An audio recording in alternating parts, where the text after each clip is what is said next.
Chelcee, congratulations on your Honorary Doctorate in Arts. You. How did it feel when you found out, and were you expecting it?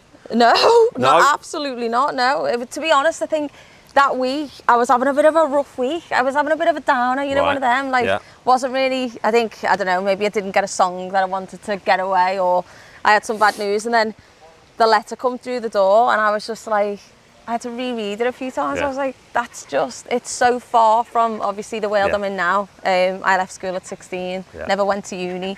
So to be given something like this and to be recognised, it's just... Yeah, that was the same as me. I never went to school, and when I got it through, I was thinking it was a wind-up as well. And I had no idea, I've said this many times, how big the day is. I didn't realise. I thought I'd come and there'd be like 20 people there. Yeah, but, wow. But it's incredible what they do. So listen, you fully deserve it. I actually wrote the speech this morning. Did you?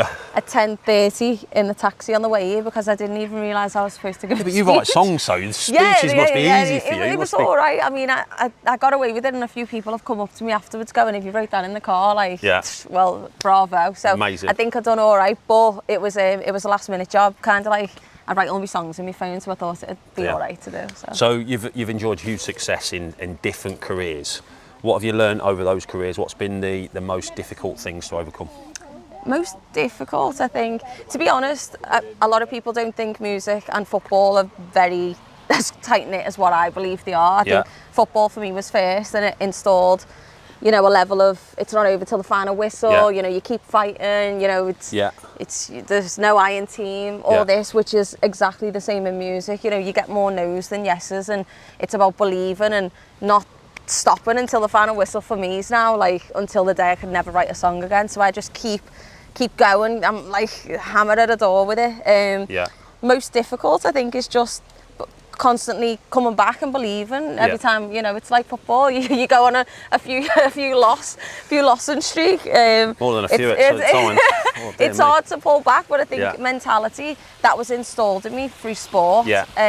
And I say to, you know, so many young people now, young women especially, even if football is not something that you'll go on to be a professional in, what it installs in you is a characteristic that you can go on and do many different careers with. So I've always hard work, showing people respect, and trying to help people. You do that 100%. in any profession you're in, whatever sport, whatever it is, any career, you do those three things, you'll be right. You mentioned something before about seeing all the parents and the families today, how proud they are of what they've achieved here at Edge Hill University.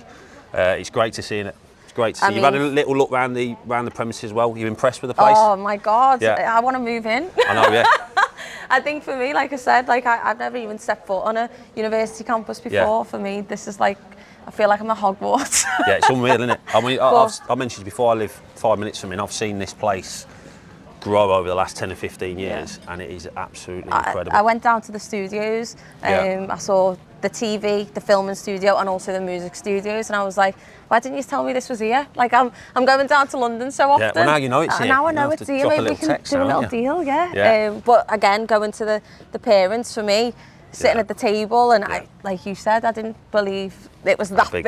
And so when I've sat down and I'm looking around, thinking, okay, I've got to say a speech in a minute, but seeing everyone's family, friends, the feeling in the room, just pure joy. It's amazing, it settled me. And it's emotional, isn't it? Oh, I was crying at people I didn't know, celebrating their families. But it's just, it was you can't explain the feeling of the room today, but it was just, it was just something I'll never forget. Well, very well deserved. Right, you have worked with some unbelievable artists. Kylie, Dua Lipa.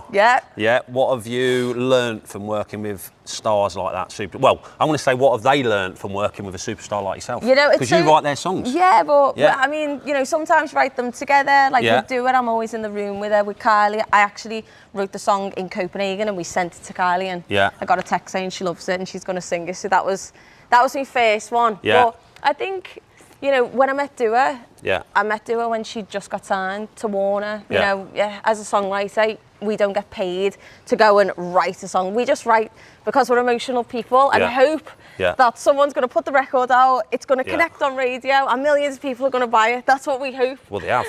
Well, they certainly have.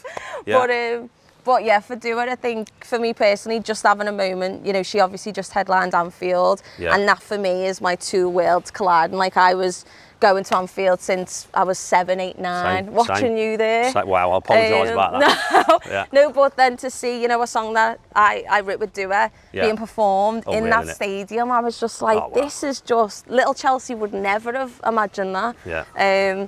So for me, I think that's inspiration for the graduates here today, for people growing up, kids growing up, that always aim as high as you can. Always aim for your dreams. I think as well, the thing I always want to just install in people, or to be someone, I hate to say the word role model, but for my little sister, she's 15, and I think I got told for many years, you know, you can't do music and you can't do football, or you can't do presenting, just be one thing. And for me, I liked a lot of things, and I think that now, especially the new generation of a woman, you can be many things. You don't have to be one thing anymore. And I think what I learned as well about Ed Chill, you know, 140 years ago, it was the first university to teach women.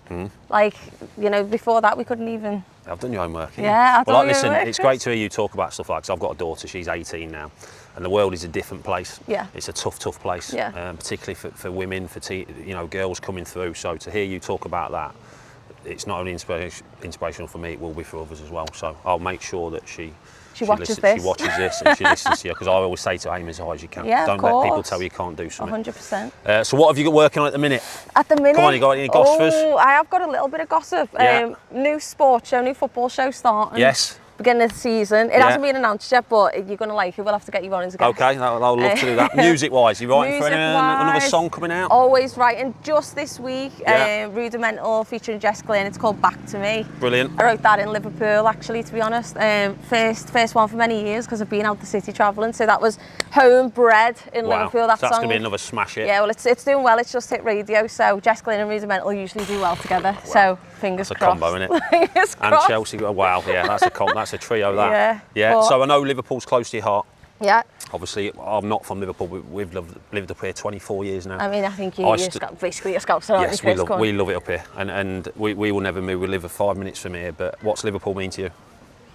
I think today, Helen, when she talked about me, you know, that awkward moment where you have to stand there where they do the talk about you. I didn't know that was coming either. Yeah. But she said a line which I can't remember saying, but I definitely said it.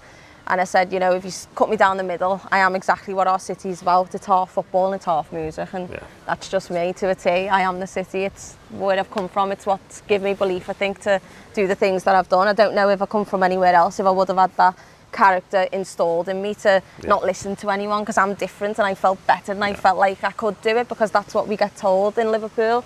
And obviously, you know, there's a little band called the Beatles who've done pretty well, so they were always nice to look up to. But yeah, I think Liverpool, that is it. It's heart, it's culture, it's an amazing place, football, isn't it? Amazing city, amazing people. Yeah, exactly. Well, listen, congratulations again. Thank you very much. Thank you for joining us today. Thank you. We wish you all the best for whatever's coming up for you. Nice one, Chris. I appreciate it. Take care.